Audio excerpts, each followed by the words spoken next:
Hi guys. Hey guys. Hi, welcome to the channel. Welcome back. I'm Shalom Marijani. And I'm Lisa Marijani. And we are there. Are we still doing Marijanis? this? We are the Marijanis. You actually haven't done that in a while. We are the debt-free Marijanis. Oh yeah. Yes. Welcome back. We're carrying over Vele from the last conversation we were having, but this time we're chatting about what financial peace means to you, right? And then we'll be answering some of the questions that we got from some of you guys. Hopefully we'll have the right answers. And again, this is not financial advice. Yeah, Please. no. It is not, I think we aren't in a position to give financial advice. Yeah, I know.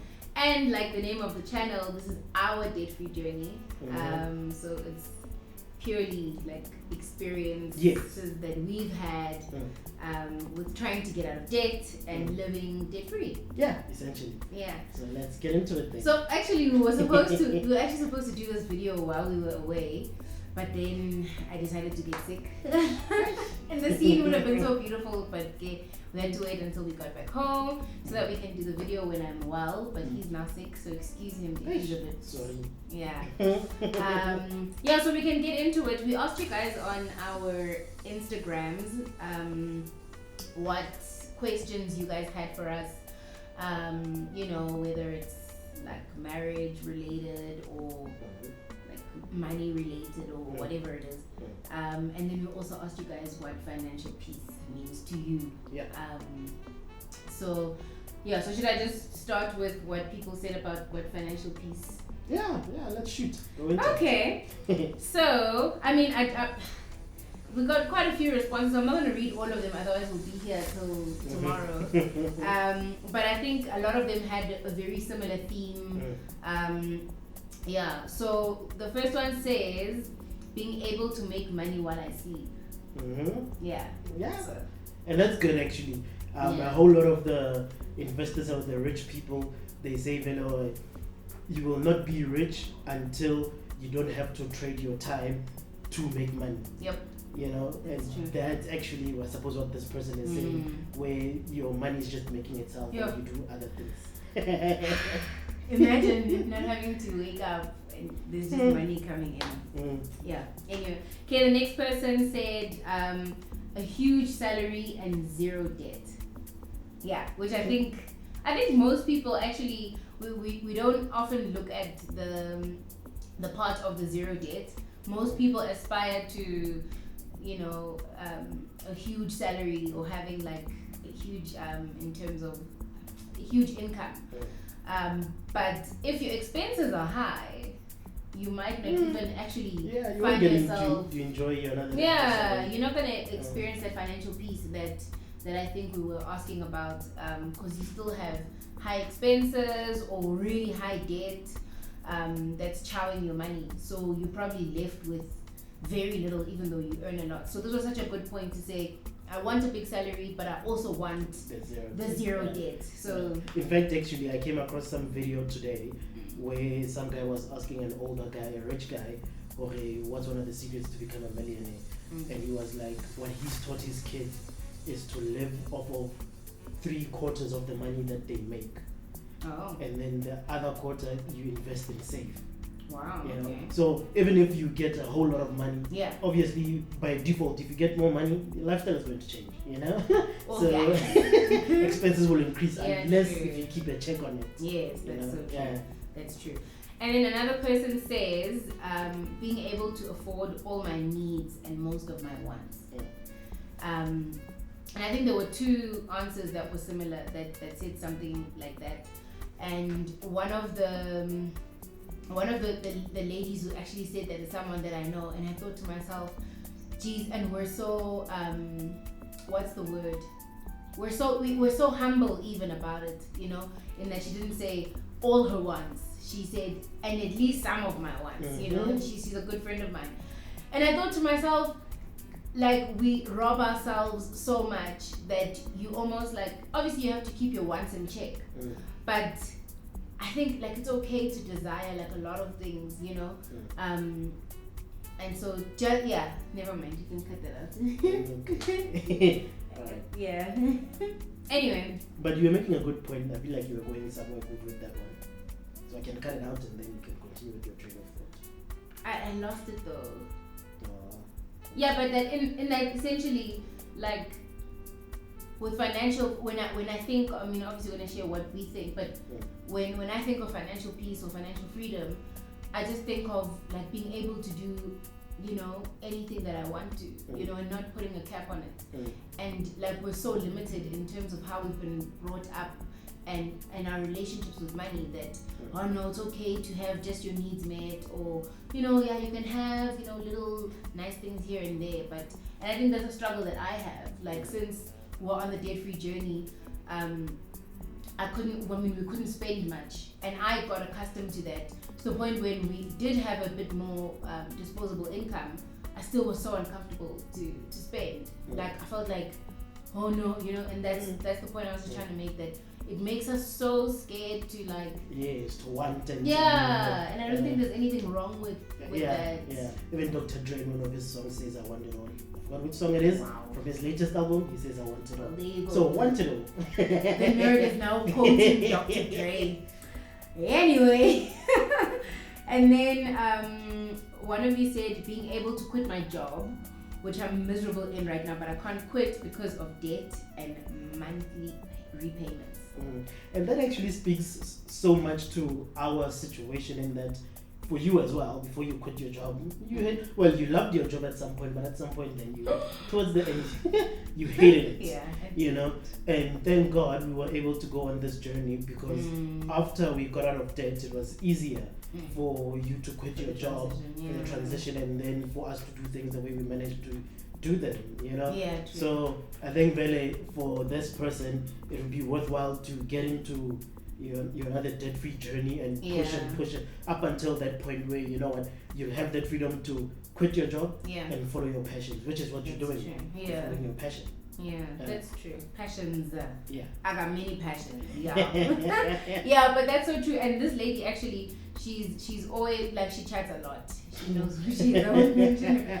So and she was actually telling me that she's now in the whole debt-free journey. She's about to pay off her car and all of that. And one of my encouragements to her was that the debt snowball works. Like, and we've spoken about it before, where you make payments towards all your debt, and then you just keep paying more to the smallest one until that's finished, until you know the snowball gets bigger. And we had such a nice conversation, because she now at least she has a vision for her money, she has a vision for her own journey in terms of her finances, and she already knows what she wants to do post being debt free. A good friend of yours actually said being able to give when God says I should give. Oh, okay. Yeah. That's very good actually. Yeah.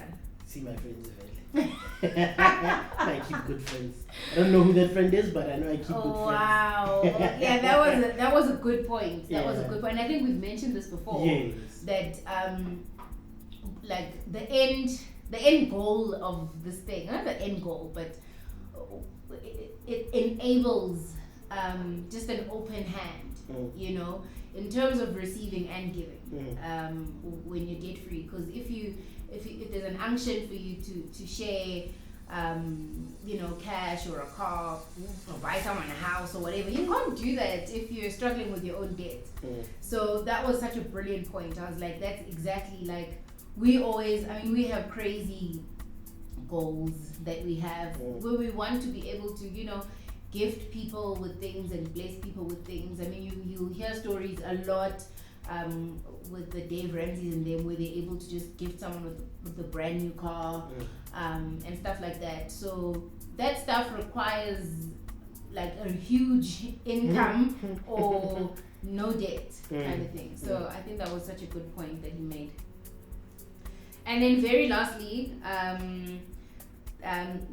she said reaching the end of the month with a salary still in my account.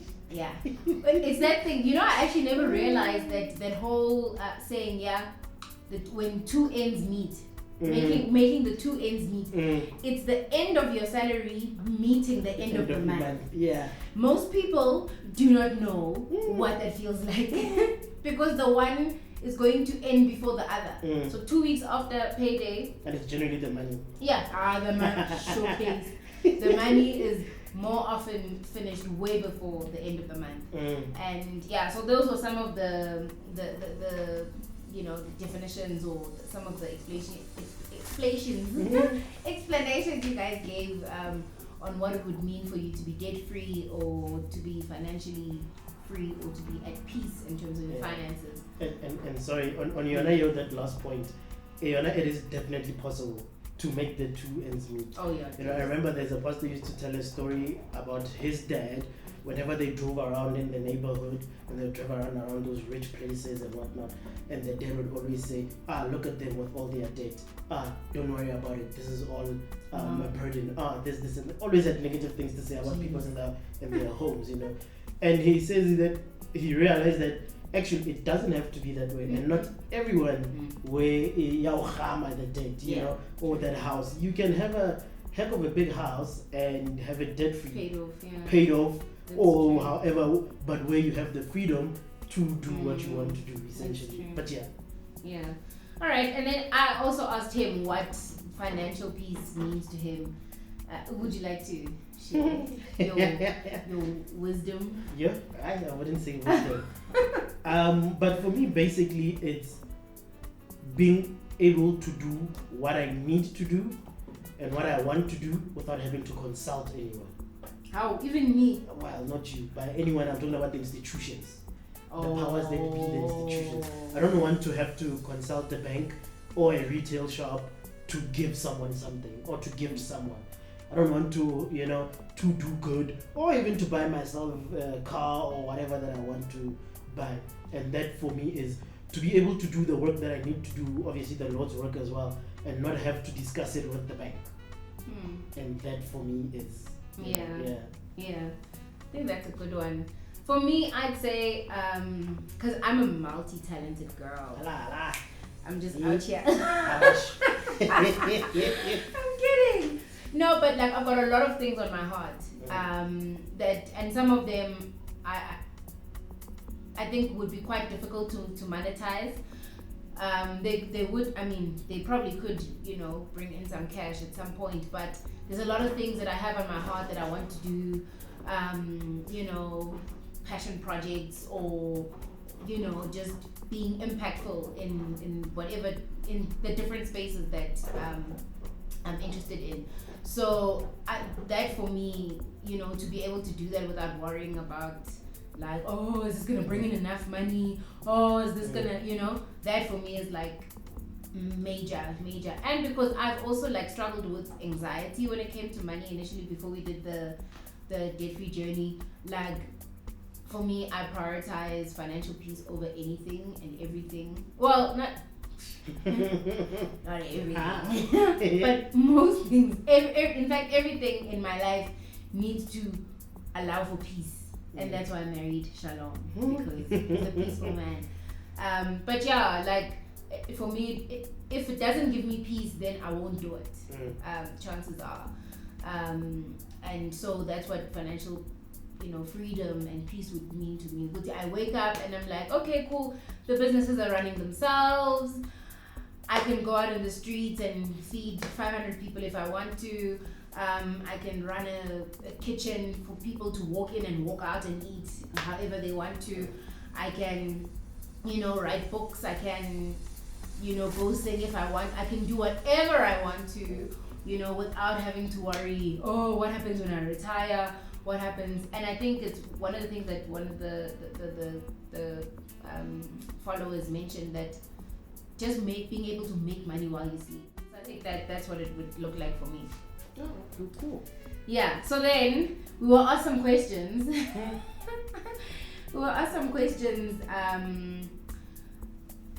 Yeah, I'm just gonna read these three. Has life become easier since you guys pay cash for everything? I would say yes and no. Simply because, like, all the things that we have, we can afford, right? But there's also things that we have to save for.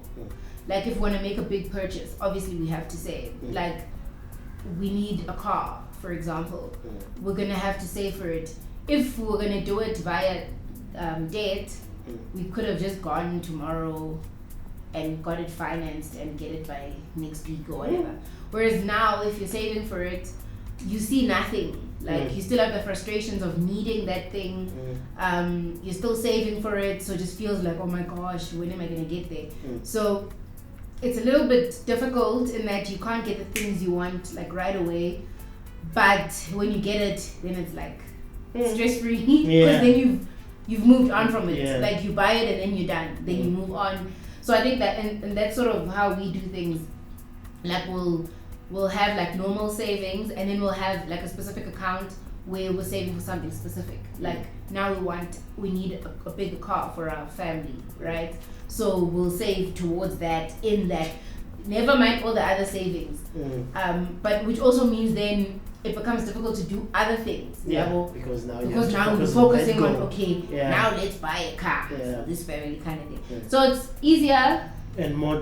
I actually agree with Luan on that one. The easy part also, like when you've made the decision to go buy something. Let's say Vele, you wanna go to the Apple store or the Samsung store.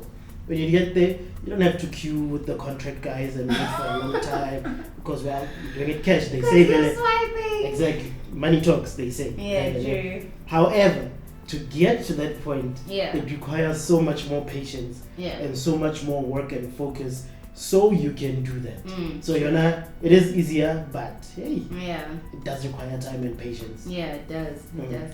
But I think it also gives us like a bit of negotiating power every now and again, not always, because take a lot and then they don't care if you're paying cash. Everyone's paying cash more often than not. But things with like cars, we didn't negotiate we don't negotiate for phones, but but I mean phones are so expensive now. We should be negotiating because these phones are so expensive. But it just gives you that leverage to say, how dude, like at least 1.5 nyana. You don't have to wait 3 years to get your money. Exactly, like give me So it does sort of make it easier in that way. But I think you just enjoy your things so much more because it's done cash. And then somebody asked, how do we save for a car? And do you guys buy brand new cars cash? Ooh. Okay. Well, we haven't bought a brand new one cash yet. It's a second hand. Yeah. But you can if you want to. You can get to that point where you can as well. And I think that's the goal for us as well. Like, not always gonna drive. Like, I want a Merc. I'm not driving a second hand Merc. So I want a brand new Merc. For now, we're still in that quiddy, but we'll continue saving for another Merc. No, we're not saving for a Merc right now. Well, not now. Yeah. I mean, in life. Yeah, but in life, yes. But you're not answering the question, bruh. No. How do you save for a car? You've already answered it. Okay, true. Because you said Vela in the previous one, in that you set the goal and you save specifically for that. So even if you have a savings account for savings, for emergency, for this and that, there needs to be then that portion that you set aside in a separate either account, a separate mattress, wherever you put your money. Just put it separate from everything else that will be specific for the car. Yeah, and I think what's quite interesting is, so we haven't agreed on what car we want to buy, right? But we know we need a bigger car because, well... And unlike the EcoSport and the Repap. Yeah, no. Because we could not afford it. But... now we need a bigger car and we haven't agreed on what car we need. Obviously, I'm going to say an SUV because... like Buffett. Hello. And then obviously he says whatever else he says. But I think what we've done is we haven't agreed on the specific car, but we've agreed on the range in terms of the price, what the family needs. And then from there, we're able to look at, okay, cool. So this means per month we have to save, let's say, 10,000 Rand towards a car. And when you calculate it backwards, you actually realize that you can, I mean, obviously, because we're not trying to buy a luxury car right now. We just want something functional for our family. I mean, a car that you would probably spend about 500,000 Rand on, you could probably spend about 200,000 Rand if you get it, second hand, and if you get it cash. So I think that's one of the things that helped us. We didn't agree on what car yet, but we know, okay, cool, this is the range, this is the goal, and so this is how much we're gonna save per month, and then when that time comes, then we just go and present that money Yeah. and buy the whip. Yeah. And then lastly, the question is, what kind of businesses are you guys in and how did you start? Shoot. So, like I said, I'm multi-talented. No, I'm kidding. So I'm in the business of food. We do meal preps, meal packs, we do catering. We just, provide food services is what we do, and we do it at a level, you know. I'm kidding, but that's what we do. We provide convenience, we provide nutritious meals for people obviously within the Gauteng area for now. And how did I start? I started at markets while I was still in corporate. So we would do markets like over the weekend, do platters, things that weren't too time consuming because obviously I still had a 9 to 5. So we didn't inject a lot of capital initially to start. But I mean, obviously as time went on, we had to, start investing into the business. But I mean, that was after the business had already begun. So that's... In fact, didn't we start with like $6,000 or something to buy the initial stock for the biscuits? I feel like really, I don't even remember. Yeah, I remember something like that. It was for about $6,000, so you can buy stock. Yeah, and to be honest, I hated doing biscuits. I don't know, like anybody who knows My Sweet Potato, we're My Sweet Potato _ZA on Instagram, and My Sweet Potato on Facebook.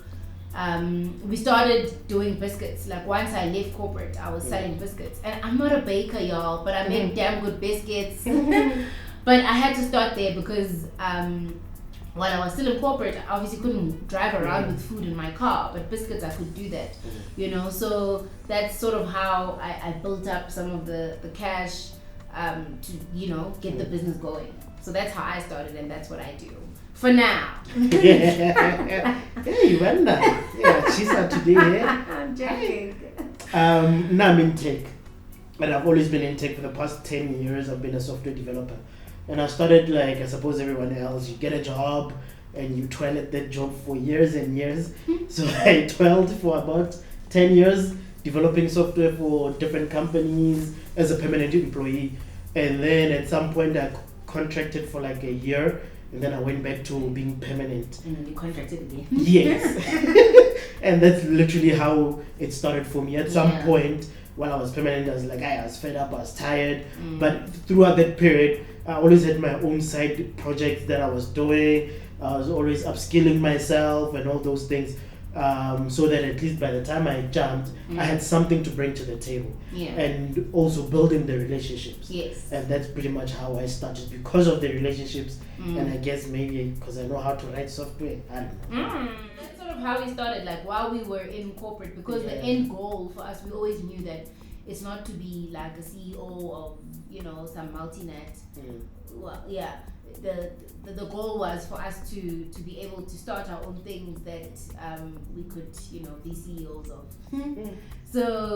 So we continued to do the groundwork while we were still stuck in the 9 to 5 until we could jump ship. Yeah, but in that period, continue to upskilling yourself. That's one of the most important things. I mean, Strive once said, if you're a small child and you want to go play soccer with the older kids, you don't just rock up on J and you want to or demand to play. You come with the ball, come with a brand new ball or whatever, give them something for them to want to play with you. And that's pretty much it. So I suppose that's sort of how we started. But we're hoping to start a whole lot more other things. Yes. And I think that's the beauty of financial peace or the debt-free journey, is that like you start to dream, man. Like, oh my gosh, like I can't express how much it's changed my thinking, my mindset. I was so one way before, wait for a salary, and all of that, and be able to just do whatever I can. But now I'm like, okay, cool, what can I do? Like, I'd love to do this, I'd love to do that, like there's so much that you can do. I mean, we're all gifted in so many different ways. I don't think there's any one person who can say, I've got no talents and no gifts and I'm absolutely useless. There's no such thing, You look at the things that you love to do, things that you're drawn to the things that you can do at 2 in the morning, you know, and wake up and just, you know, run with. Those are the kind of things that will give you so much fulfillment and so much peace also. So yeah, for me, like, financial peace is the one. So I think that's it for our Q&A. Yeah. Thank you so much for joining us, guys. Please make sure that you do follow us on Instagram. I am Hope Lihle. What's my name? I'm Hope Lihle _M on Instagram, or you can just check Lihle Madjani. And he is Shalom and Lihle. Well, that is. We are Shalom and his Instagram, which he's not really active on. And then you can also check out my sweet potato _ZA if you're in the Gauteng area. Holla at your girl for some yummy food. Catering, all of that stuff, and then of course for all the geeky, techie, appy stuff, he's your boy. Thank you so much for tuning in. Thank you. Bye.